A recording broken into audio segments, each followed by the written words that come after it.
When you multiply fractions, you are taking a part of a part or a part of a whole. Okay, because fractions are parts of wholes. So when you take a fraction of a number, you're just taking a part of it. So let's start with the example of a part of a part.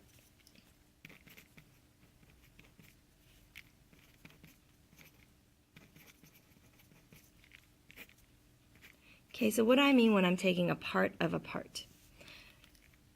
Well, let's say I have half a candy bar, and I want to give you half of it. So I'm giving you half of half, right? Now, if I were to model this, I would draw my candy bar.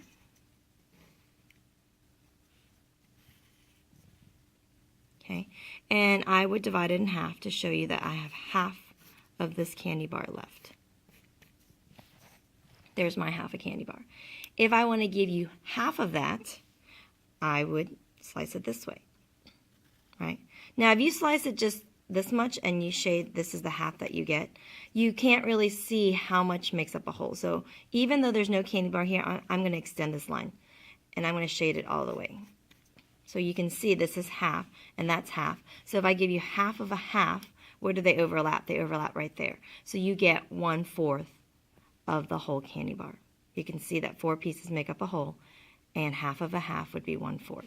So if I give you half of a half, that would be the same thing as saying half times a half, which equals 1/4. Okay, that would be half of a half. Now, what if I gave you a part of a whole? So let's do an example of part of a whole.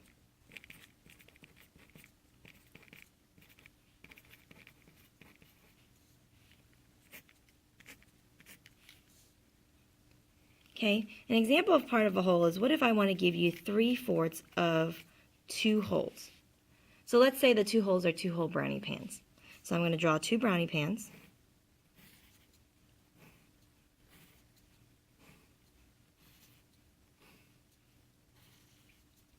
Okay, and I'm going to shade it entirely because I have 2 holes. They're full. They're 2 full whole brownie pans.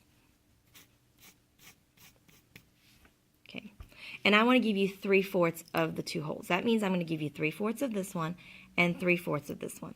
So I'm going to divide this into fourths, and I'm going to give you 3/4 of this one and 3/4 of the other one. So here's 3/4 of this one, right? And then I'm going to divide this one into 4 equal pieces, and I'm going to give you 3/4 of this one as well. Okay? So how much did you get? If you got 3/4 of 2 wholes, that's the same thing as saying 3/4 times 2 over 1, because that means 2 wholes. And we can simplify before we multiply. Now, if we didn't, you would see that we would get 6/4, which here, do we end up getting 6 pieces out of 4? Yes, we do. You can see you get 1, 2, 3 from this pan, 4, 5, 6, right? And it's out of 4 because 4 pieces make a whole. So you can see it does equal 6/4. But 6/4 would simplify. So let's simplify before we multiply. 2/4 equals 1/2. And then that's it. It equals 3 over 2, which equals 1 1/2. Well, 6/4 equals 1 2/4, which equals 1 1/2. So you can see that if I give you 3/4 of 2 wholes, you would get 1 1/2. Okay. Now, we can also multiply mixed numbers. A mixed number is a whole number and a fraction. Here, we multiplied fraction times fraction, fractions times whole numbers. Well, you can also multiply mixed numbers. So here's an example. Here's 3 5 6 times 2. Now, a lot of kids would do this. They'll say 3 times 2 is 6 wholes, and then I have nothing to multiply the 5, 6 by, so it's just 5, 6. So it's 6 and 5, 6, and that is incorrect because you can see you can take a fraction of a whole, right? So this actually means 3 times the 2, and then you also take 5, 6 of the 2 wholes. So not only do you triple the 2 wholes, but you also then take 5, 6 of the 2 wholes. Okay. Now that's a lot of work to do, 3 times 2 and then 5, 6 times 2 and then combine them together. So what we do when we multiply mixed numbers is we change this to an improper fraction, both of these, and then simplify before you multiply, and then you get your answer. So this would equal 18, 23 over 6 times 2 over 1. And then that way we can simplify before we multiply. Here we couldn't, right? So we can simplify before we multiply. The 2/6 changes into 1/3. And then it's easy. It's 23 over 3, which equals 7 2/3.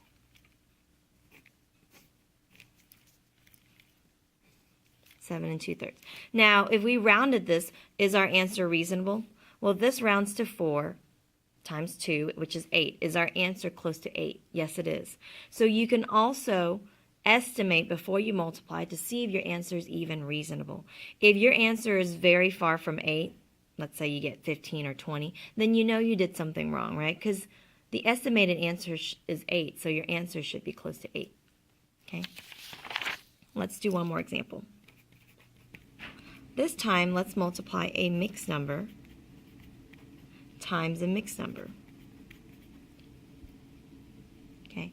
Now again, you could do 5 times 2, which is 10, but then you have to take 2/5 of the 2 wholes, and then you also have to take 5 of 4 nines, and then 2/5 of 4 nines. I mean, it gets really complicated if you don't change it to an improper fraction, because you have to multiply this times this, then this times this, and then this times this, and then this times this. That's like 4 different multiplication problems there.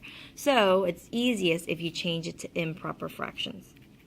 So 5 times 5 is 25, plus the 2 is 27. So it's 27/5 times 18 plus 4, 22 nines. Simplify here before we multiply, which we can. The 27 9 simplifies to 3 over 1, because 9 goes into both. Factor out the 9. And then that is it. That's all we can simplify. 3 times 22 is 66. 5 times 1 is 5. Change it back to a mixed number. That is 13 1/5. Now, we can round these to see if our answer is close to the estimation, just to make sure we multiply this correctly. So this rounds to 5. This rounds to 2. 5 times 2 is 10. Is this answer pretty close to 10? It's not too far off, so it's a reasonable answer. Okay. So when you're multiplying mixed numbers, you can always estimate first to see if your answer comes out reasonable. But this is how we do it, okay?